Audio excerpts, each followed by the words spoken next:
Il y a des années, je me disais, mon métier manque de sens. Je sais plus pourquoi je me lève le matin et il n'y a pas assez d'humanité. Voilà, j'ai tout trouvé. Le matin, je me lève, je sais pourquoi je me lève. Je suis contente parce que je sais que je vais pouvoir aller accompagner des personnes et si je peux faire un petit peu de bien à ces gens, c'est déjà génial.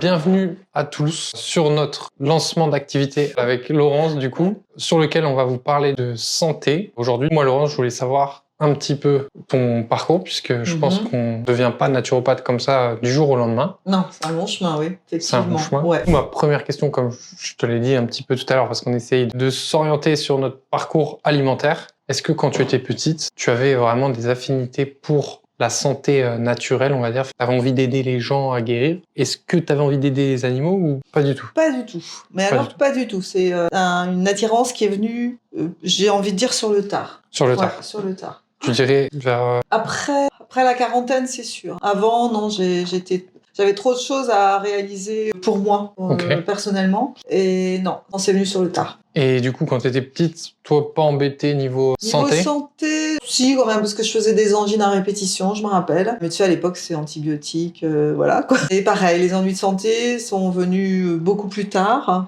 Et fortuitement, découvert fortuitement. Donc c'est tout ça qui m'a amené à la naturopathie, enfin entre autres. Donc tu dirais que c'est ton chemin, enfin on va dire chemin personnel du coup, qui t'a amené progressivement. Ouais, c'est ça. Parce que du coup, pour expliquer aux futurs gens, nous, on se connaît pas de base. C'est vrai. À la base, donc moi j'avais créé une chaîne donc sur la nutrition en novembre 2023, que j'ai ensuite monté donc en abonné pour pouvoir contacter Laurence et qu'on s'associe tous les deux pour proposer donc des programmes qui vont venir, pour l'instant ils n'existent pas, dans lesquels il y aura de la lactofermentation, dans lesquels il va y avoir du bouillon d'os. On va faire beaucoup de choses à ce niveau-là. Il y aura peut-être un e-book aussi. Et c'est là où moi je t'ai contacté. Et à la base, du coup, moi je découvre en même temps aujourd'hui ton parcours. Et j'étais allé sur LinkedIn où j'avais vu que avant tu étais dans l'art. Donc... Ouais, en fait c'est mon 3e métier.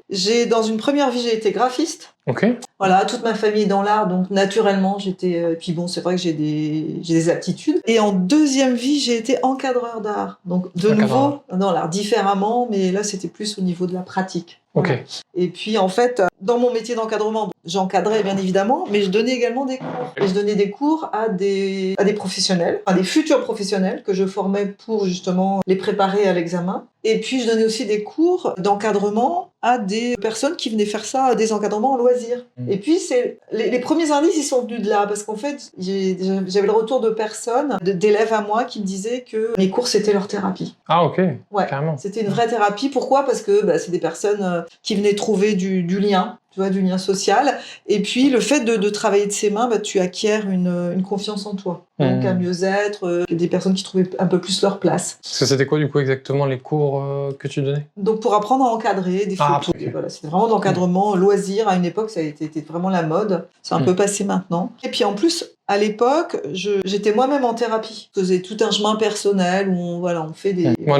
tout au long de ma vie, ça a été jalonné d'étapes de thérapie pour travailler sur moi. Donc j'ai été assez réceptive à ce retour. Et puis je me suis dit, mais qu'est-ce que j'en fais ? Voilà, j'ai pas trouvé tout de suite. J'ai fait un bilan de compétences où on m'a aiguillé effectivement là-dessus. J'avais eu l'idée de faire des études pour être psychologue, mais c'était 4 ans d'études. J'étais plus toute jeune, ça fait beaucoup. Enfin bref. Donc j'ai attendu un petit peu. Et puis, de toute façon, les choses arrivent toutes seules. Voilà, et ça arrivait un peu plus tard. Et puis il y a eu aussi une maladie auto-immune, parce que on a découvert plus ou moins après 40 ans que j'avais une maladie d'Hashimoto. Hashimoto, c'est une inflammation de la thyroïde, en fait. C'est mes cellules immunitaires qui s'attaquent aux cellules de ma thyroïde. C'est-à-dire qu'elle, petit à petit... D'accord, il commence à t'auto-attaquer. Ouais. La plupart des pathologies de la thyroïde, là, on est sur la glande de la thyroïde, le chakra de la gorge, donc la communication. C'est souvent des maladies qui sont en lien avec les émotions. Donc des émotions qui ne sont pas dites. Et le foie. En lien aussi avec le foie. Donc il y a eu ça, et puis moi j'avais 3 enfants, donc c'est vrai qu'à ce moment-là aussi, l'alimentation a commencé à m'intéresser. Tu vois, c'est chaud de gérer 3 enfants, la thyroïde, leur reconversion. La reconversion, ça a été plus tard. À l'époque, j'étais encadreur. Okay. Mais c'était chaud quand même. Je pense que l'art t'apporte des qualités dans le métier, tu vois, de naturopathe, dans le sens où tu tu vas peut-être un peu mieux être plus adaptatif, créatif. Je ne sais pas si ça aide ou non. Si ça m'aide quand je fais des PowerPoint, par exemple, parce que je fais de la formation d'entreprise, donc voilà, pour faire mes PowerPoint. Ça m'aide pour faire ma carte de visite, quoique c'est quand même ma fille qui me l'a beaucoup fait. Ça m'aide pour des petites... Oui, c'est ça, pour mes non, formations. pas sur le plan humain. Sur le plan humain, non, mais... En fait, à l'époque, si tu veux, je me suis dit que mon métier m'apportait pas suffisamment. Je me rendais compte que le monde, il allait de moins en moins bien, et encore aujourd'hui, ça s'est pas arrangé. Et je me suis dit, je veux non seulement mettre dans ma vie personnelle, mais aussi dans ma vie professionnelle, je mets du sens et de l'humain. Que c'est pas possible de continuer comme ça. Et j'ai cherché jusqu'au moment où la lumière divine est arrivée. Et arrivé comme ça, alors, elle a apparu. Non, c'est pas comme ça. Oui, c'est un peu comme ça, parce qu'en fait, très souvent, c'est au cours d'accidents de la vie que ça arrive, ce genre de choses. Et j'étais partie sur un projet complètement différent, et ce projet a échoué pour des raisons que je ne dirai pas ici, parce que c'est pas intéressant. Et du coup, je me suis retrouvée, après un coup de fil, quasiment au bord du précipice, à me dire, qu'est-ce que je fais de ma vie? Dans 2 mois, j'ai plus de maison, j'ai plus de boulot, parce que j'avais fait en sorte d'arrêter tout ça pour aller sur ce projet. Et ça fait tout drôle, quoi. Ouais. Donc il faut réfléchir très vite. Et j'ai réfléchi assez vite, puis il y a eu des circonstances de vie aussi qui m'ont amené à ça. C'est marrant comme la vie, des fois, elle est bien faite. Et en 2 mois, j'ai déménagé, j'ai choisi de déménager à Lille, parce qu'à l'époque, j'étais en région parisienne. Paix à ton âme. Paix à ton âme. Ah ouais. J'ai eu un accueil incroyable. Les gens du Nord, c'est hyper accueillant. Parce que j'avais une de mes filles qui était là. Donc j'avais déjà un ancrage. Et puis j'ai trouvé mon école de naturopathie à Lille. À Lille, ok. Ouais, Euronature. Je suis repartie pour 1 an d'école. Euronature. Je suis repartie sur les bancs de l'école. Comme une gentille étudiante. À quel âge du coup là t'avais? J'avais 54 ou 55, je sais plus. Et voilà. Ça va, ouais, ça s'est fait. De toute façon, je pense qu'il y avait d'autres gens de tout âge, non? Ah oui, ça allait de 22. J'étais la plus âgée. Ça m'a fait un peu bizarre au début, mais voilà. En même temps, j'étais assez fière. Ouais, ce que j'ai fait, c'était bien parce que je suis repartie à l'école tous les jours. Tes petits cahiers, tes petits crayons. Voilà. Rentrer le soir, je travaillais. Le week-end, je travaillais. Les examens, les mises en situation parce qu'on travaille sur la consultation, etc. Mémoire de fin d'études, examen de fin d'études, tout ça. C'est pas si évident que ça de replonger là-dedans, dans cette espèce de stress. Là. La formation, elle est lourde ou ça va? C'est assez lourd. On entend beaucoup d'idioties sur la naturopathie, mais si on le fait bien, c'est une formation qui est difficile, qui est très riche, qui est nourrissante, qui est extraordinaire. Mais c'est énormément de travail. À l'heure actuelle, je suis tout le temps en formation. Dès que je peux faire une formation à droite ou à gauche, je la fais pour enrichir justement ma pratique. Et est-ce qu'il y a un domaine qui te plaît le plus? Genre, est-ce que t'aimes beaucoup les plantes? Est-ce que t'aimes beaucoup plus... Alors, la pratique, progressivement, j'en suis venue mais je pense que c'est mon parcours, à travailler de plus en plus sur les émotions. Et comment dire, plus ça va, plus j'oriente ma pratique là-dessus. D'ailleurs, j'ai fait une formation complémentaire en EFT, qui est une technique de gestion émotionnelle. Et c'est vrai que dans mon rapport avec les consultants, on revient souvent aux émotions, à ce que la maladie dit, justement. C'est passionnant. En ce moment, je regarde des vidéos, j'aime bien, en anglais, de Eric Becker. C'est un gars qui a fait un protocole anti-candidose. Et ce que je kiffe, en fait, c'est qu'il dit que, de son expérience, ça fait maintenant 30 ans, donc il est dans le domaine, ce qu'il se rend compte, les clients qui guérissent le mieux, souvent, il dit c'est 25% d'alimentation. Et le 75%, c'est sphère sociale, sphère familiale, sphère professionnelle comme on se sent. Et même moi, j'irais même jusqu'à dire aussi la sphère financière. Quand t'as pas d'argent, toi, tu le dis, tu vois, t'étais sous l'eau, tu commences à flipper et tout. Tu vas être impacté sur ta santé. Et aujourd'hui, c'est vrai que dans l'ère moderne, là, actuelle, les gens, ils croient que... Enfin,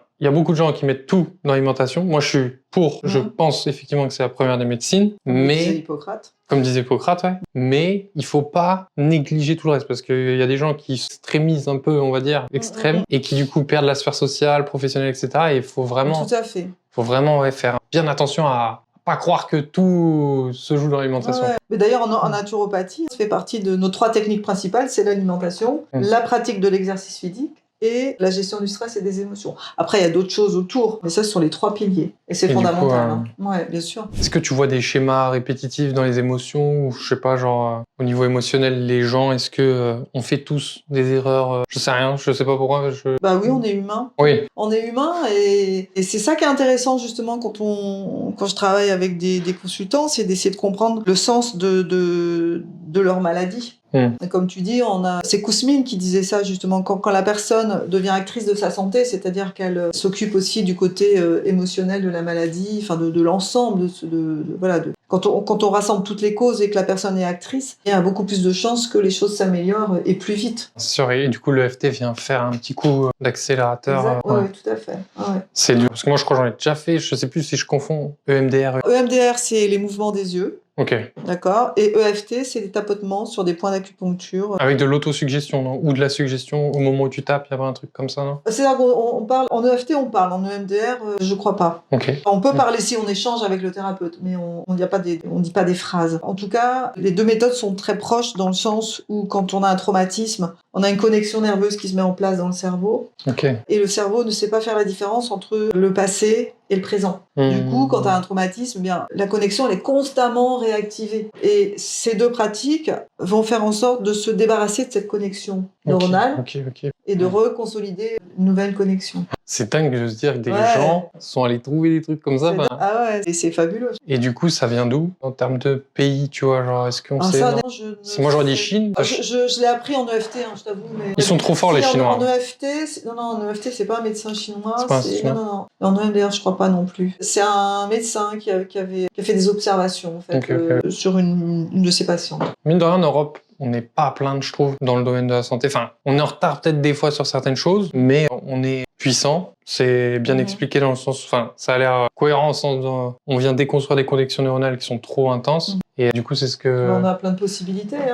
Oui, là, tu regardes, je pratique aussi le massage, table de massage ici, massage bien-être, et puis la réflexologie plantaire. Ok. Et puis, dans mes autres activités, je fais de la formation en entreprise, dans des résidences seniors. Et puis, je pratique également le massage sur des personnes handicapées, mais très lourdement handicapées, ce qui fait que ça va leur apporter du bien-être et puis une reconnexion à leur corps. Voilà, j'ai pas perdu mon temps. Et puis, j'ai aussi écrit un bouquin pendant la période du Covid, déjà parce qu'on n'avait plus de boulot, voilà. Et puis surtout parce que je me suis dit, il est important que les personnes qui me lisent comprennent qu'il est nécessaire d'avoir un système immunitaire qui soit performant quand on se retrouve face à un virus, comme pendant le Covid, mais c'est aussi quand on se retrouve face à une bactérie, face à un champignon ou autre pathogène, et qu'on a tout en nous finalement pour l'affronter. Pour l'affronter et puis s'en sortir beaucoup mieux qu'avec des antibiotiques, par exemple. Cette période, moi, je m'étais pas fait vacciner. J'ai choisi de pas le faire. Moi non plus. Je suis pas anti-vaccin, tu vois. Non, moi non plus. J'étais énervé j'avais l'impression que on n'avait pas le choix. C'était en mode tu veux retrouver ta liberté, fais ce que je te dis. Et j'aime pas du tout cette situation, tu vois. Donc, on a tout en nous. Ouais. On a tout. Je sais plus si c'est Hippocrate ou qui. Je suis pas sûre, mais que en fait la santé c'est un état normal. La maladie ne l'est pas. Et on a tendance actuellement à penser le contraire. Que moi j'entends souvent des consultants qui disent oui, c'est normal, en hiver j'ai 2-3 angines. Bah non, c'est pas normal. Normalement on doit être en bonne santé. Et ça c'est le gage. À l'origine c'est un bon système immunitaire. Justement, moi j'ai lu le livre et je trouvais qu'il y avait même une dimension, c'est ça que j'aime bien dans ta façon d'écrire, etc. Une dimension un peu spirituelle, tu vois. Je trouvais qu'on sentait justement le fait que tu veux mettre du sens. Ouais. Il y a des phrases que j'ai adoré, notamment du coup celle sur l'eau avec Louis-Claude Vincent. L'eau. En plus, j'ai allé faire des recherches. Donc, c'est un ingénieur agronome qui a dit donc l'eau n'est pas intéressante pour ce qu'elle apporte, mais pour ce qu'elle emporte. Ouais. Alors, elle n'est pas de moi cette phrase.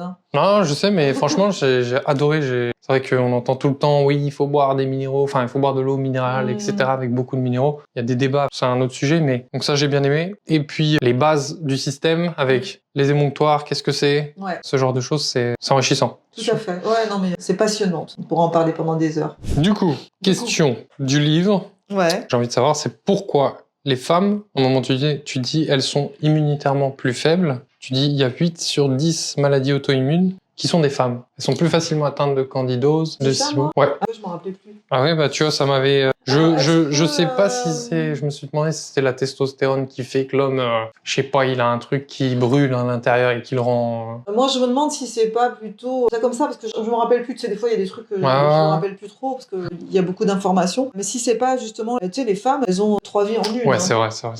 Les enfants, le boulot, la maison, même si les choses évoluent, il y a encore... Ah, moi, je pensais plus... De fait, elles sont beaucoup plus stressées stressé. Et quand tu es stressé, tu as un système immunitaire qui est beaucoup plus vulnérable. Ok. Moi, je pensais plus à le fait que les femmes, intérieurement, hormonalement, c'est un monde complètement à part. Ah oui, bien versus sûr. les hommes où nous, on n'a pas des règles de menstruation, ce genre de choses. Du coup, je pensais que ça venait un petit Peut-être peu de là. aussi, Mais... c'est pas impossible. C'est pas impossible. Ok, ouais, donc le stress, et ça, on peut agir dessus pour avoir une meilleure santé. Le stress, c'est un phénomène extrêmement inflammatoire. Et en fait, quand tu es en stress, alors pour les personnes qui sont en stress chronique, parce qu'un stress aigu peut être tout à fait, c'est positif et puis c'est une réaction normale de l'organisme, mais quand tu as un stress chronique, ton organisme, il va fabriquer énormément de cortisol. Tu vois, tu imagines un robinet qui goutte.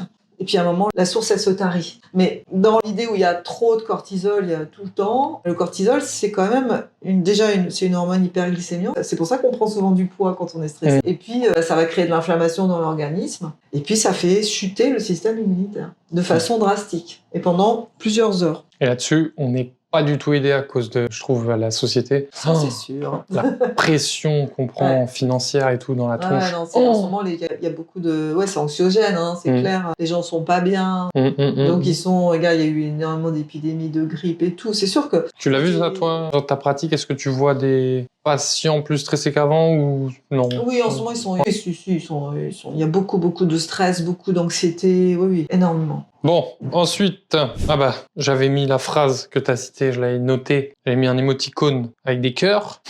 Il n'est en effet pas naturel d'être malade, alors qu'au contraire, la santé est un état naturel. C'est ce que je disais C'est ce que tu as dit tout à l'heure, effectivement. Donc, il y avait ça. Ensuite, tu parles beaucoup des 5 émonctoires dans ton livre. Donc, à savoir... On y reviendra, le foie, les reins, qu'on peut aider assez facilement, moi je trouve, c'est mes études, avec le sport. Parce que le sport, c'est un vrai boost. Ensuite, tu disais... Alors, je sais pas du coup, le livre, tu l'as écrit il y a longtemps, mais à un moment donné, tu parles de l'influence du comportement humoral, je crois, sur le caractère acide-base d'un aliment. Bon, ça, je sais pas si c'est moi qui l'ai écrit ou si c'est toi. Je sais plus si tu l'as mis. Non, je sais que je parle, du système acido-basique, etc. Ça, j'en parle, oui, bien sûr. Ensuite, j'avais bien aimé aussi le fait que tu parles de... Ça, c'est clair que c'est un peu un défaut, qu'on réprimande tout le temps les émotions négatives des enfants. Ah oui, voilà. Tu dois, fais pas ci, fais pas ça. Un garçon, ça pleure pas. C'est pas possible, ça. On voit ce que ça donne après. J'ai tout le temps des consultants qui arrivent et qui ont développé des maladies suite à des émotions réprimées. Ça, Première partie, pas forcément d'attirance avec la santé dans ta vie. Enfin, on va dire quand tu étais très jeune. Ensuite, tu pars vers des métiers plutôt artistiques, graphiques. Tu t'aperçois que tu as une affinité, entre guillemets, naturelle avec la thérapie, puisque tes clients te le disent d'eux-mêmes. Ouais. Et ensuite, troisième partie où élément déclencheur, événement négatif. Et là, on passe à l'action. Comme quoi, on peut toujours rebondir dans la vie, parce qu'a priori, c'était quelque chose de très difficile. Sur le coup, tu dis, mais je vais me noyer. Tu peux perdre pied. D'ailleurs, il y a des gens qui perdent pied. Moi, j'ai cette chance d'avoir énormément de ressources et de peut-être trouver des solutions. C'est dans ma nature, mais j'estime que j'ai énormément de chance. Merci papa, merci maman. Mais ouais, ce que la leçon, c'est que on apprend énormément. Malheureusement, on apprend que dans l'adversité. Ouais. On s'enrichit dans l'adversité. Donc, quand on a une épreuve, se dire, ok, je vis un moment qui est un sale moment. Après, il faut avoir cette capacité de se le dire qu'on va en tirer quelque chose. Et ça, c'est vraiment important. Et moi, c'est quelque chose que j'ai pu vérifier plusieurs fois dans ma vie. C'est-à-dire la phrase de Mandela qui résume tout. C'est soit je gagne, soit j'apprends. Au pire, tu vas apprendre des choses. Et ça, c'est génial. Ouais. C'est de voir le côté positif. Ça me fait penser du coup à moi, quand j'étais jeune, j'avais perdu mon permis à cause d'alcool. Ouais. Et le psychologue, parce que tu es obligé de passer une batterie de tests, il m'avait dit cette phrase, il m'a dit les êtres humains, pour changer, ils ont besoin d'une douche froide. Oui, tout à fait. Et c'est tout le temps ce qu'on observe dans la vie de quelqu'un. Il n'évolue pas. Et ça en revient à Léon Tolstoï. Ouais. Sa phrase, les êtres humains préfèrent souvent aller à leur perte plutôt que de changer leurs habitudes. Exactement. Et pour changer leurs habitudes, il faut cette douche froide. Même si toi, je dirais pas que tu avais des habitudes négatives, t'avais pas l'impression, mais ça part quand même d'un stress, d'une situation de changement. Et puis aussi, ce que tu nous as dit, du coup, sur l'hypothyroïdie. Et ça, du coup, aujourd'hui, comment tu la gères et comment appréhender cette maladie? C'est pas toujours très simple, l'hypothyroïdie, parce que ça, comment se dire, il y a quand même des conséquences qui sont pas faciles. Moi, ça va, j'ai une belle énergie, mais il y a des moments où tu as l'énergie qui chute, des moments où tu as chaud, des moments où tu as froid. En fait, la thyroïde, c'est l'ordinateur central du corps, quoi. Et du coup, moi, je mange je fais très attention à mon alimentation, je fais du sport, j'ai toujours un petit souci de poids parce que mon métabolisme est au ralenti. C'est la thyroïde et quoi que je fasse. C'est ouf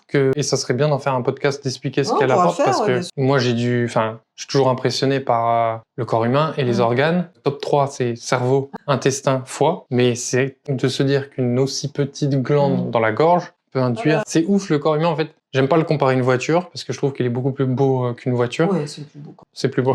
Mais voilà, une voiture, il y a un petit truc qui va pas et c'est tout qui est enrayé. Bah nous, c'est pareil, en fait. Oui, c'est impressionnant, quoi. Mais, encore une fois, là, c'est mon hygiène de vie qui m'aide énormément. Parce que si j'avais pas cette hygiène de vie, je pense que je serais obèse. Avant, les malades d'Hashimoto, il faut savoir que avant que monsieur Hashimoto, justement, donne son nom à la maladie et trouve des traitements, c'était des gens qui étaient obèses, qui avaient des goitres et qui étaient dans des, comment on appelle ça, dans des hôpitaux psychiatriques. Ah ouais, carrément. Ah oui. Donc merci aussi toutes ces molécules, même si à l'après, elles ont le mérite d'exister quand même. C'est vrai que bon, tu prends un petit médicament à vie, c'est pas génial, mais merci quand même, quoi. Ouais, non, c'est sûr. Là-dessus, Hippocrate serait pas contre, peut-être. Je sais pas si tu vois, s'il était encore en vie, s'il aimerait voir la médecine moderne actuelle, tu vois. Je pense pas. Mais il y a des choses où il serait quand même assez favorable, j'espère. Après, il y a plein de belles choses aussi qui se passent. Dans la médecine, il y a des choses incroyables. Tout ce qui est chirurgie, il y a des choses fabuleuses. C'est plus dans le rapport humain aussi où il faut, il y a des choses qui pêchent, quoi. Enfin, moi, j'ai trouvé ma conclusion. C'est qu'aujourd'hui, je suis à ma place dans mon métier. Et que ça m'apporte exactement ce dont j'avais besoin. Il y a des années, je me disais, mon métier manque de sens. Je sais plus pourquoi je me lève le matin et il n'y a pas assez d'humanité. Voilà, j'ai tout trouvé. Le matin, je me lève, je sais pourquoi je me lève. Je suis contente parce que je sais que je vais pouvoir aller accompagner des personnes et si je peux faire un petit peu de bien à ces gens, c'est déjà génial. Et j'ai le retour de mes consultants qui me donnent des frissons, quoi. J'ai vu ça, sur Google, du coup. T'as plus de 50 avis avec je sais pas combien de 5 étoiles. Enfin, c'est que des 5 étoiles. Des gens adorables, mais c'est vrai que si tu veux, c'est une relation à deux, ce qu'on a, et moi, il m'apporte énormément aussi, quoi. C'est hyper nourrissant, c'est hyper enrichissant. Je suis dans l'humain, dans le vrai. Il n'y a pas de tricherie, voilà. Et j'aide les gens à avancer, je les accompagne. Je fais un métier, mais magnifique. Ce qui est dommage, c'est que ce métier est pas connu ou très mal connu. Souvent, les gens nous disent naturopathe, c'est quoi? Ah oui, vous soignez avec des... on soigne pas. Le mot est réservé aux médecins. Les plantes, c'est une toute petite partie de notre activité, mais c'est un de nos outils. Ouais. Mais c'est beaucoup plus vaste que ça. Et c'est dommage que ce métier soit si mal connu et si mal traité aussi. Parce que je pense qu'on est vraiment d'utilité publique. Vraiment, sincèrement. Vous êtes et le retour de mes consultants me le prouve tout le temps. Donc voilà, je suis très très heureuse de faire ce métier. J'espère pouvoir le pratiquer encore très longtemps. Voilà, ça c'est ma conclusion. C'était notre toute première émission. On va essayer d'améliorer notre format progressivement pour que vous ayez des améliorations au niveau visuel. Et n'hésitez pas, si vous nous suivez, à demander dans les commentaires des questions. Pour, des sujets que vous avez envie qu'on traite, tout simplement. Voilà, donc c'était Laurence et Anatole. Et on vous dit à la prochaine pour un autre podcast. Ciao!